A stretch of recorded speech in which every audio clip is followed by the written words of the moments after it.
government forces unleashed hundreds of missiles on a rebel-held area near the Israeli-occupied Golan Heights on Sunday, activists said, the latest phase in an offensive to clear southern Syria of insurgents. The government's push came after it had secured control of most of Daraa province in an offensive that began in June. On Sunday, the first batch of armed fighters and their families left the city of Daraa, the provincial capital, in buses that would take them to the rebel-held Idlib province in the north. Similar deals in other parts of Syria resulted in the evacuation of thousands of opposition fighters and civilians, evacuations that the United Nations and rights groups have decried as forced displacement. Syrian President Bashar al-Assad said Sunday the success in driving the opposition out of Daraa embodies the will of his army and allied forces to liberate all of Syrian territories of terrorism. In recent months and backed by Russian Air Force, the Syrian government has restored control of over 60% of previously rebel-held territory across the country. Assad spoke during a meeting on Sunday with visiting Iranian Foreign Ministry's official Hossein Jabari Ansari.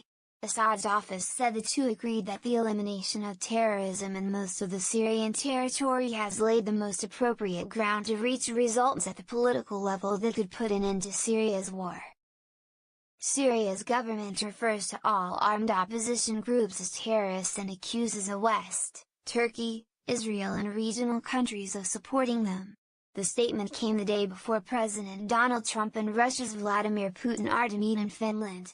Syria is expected to feature highly on the agenda. Russia is a major Assad ally. In Daraa, the evacuation deal will hand over areas held by the rebels for years back to government control.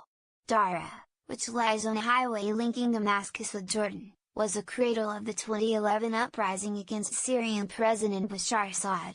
Since early Sunday, government forces turned their missiles toward a stretch of land controlled by the armed opposition in northern Daraa and the countryside of adjacent Daraa.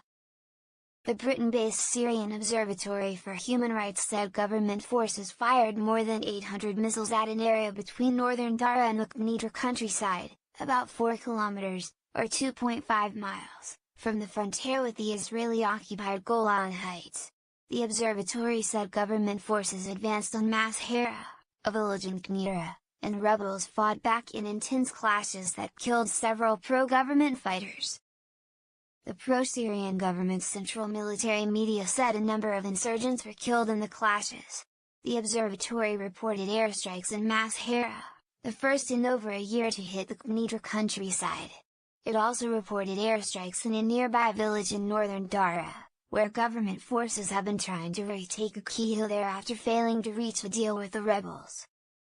Capturing the hill would enable them to advance on militants in the area linked to the Islamic State group. Daraa activist Abu Mahmoud Harani said an estimated 400 members of the armed opposition and their families will be evacuated out of Daraa. Syrian state TV Ali Baraya said 10 buses carrying 407 people left for northern Syria. The station said the evacuation of nearly 1,000 people will likely be completed by Sunday.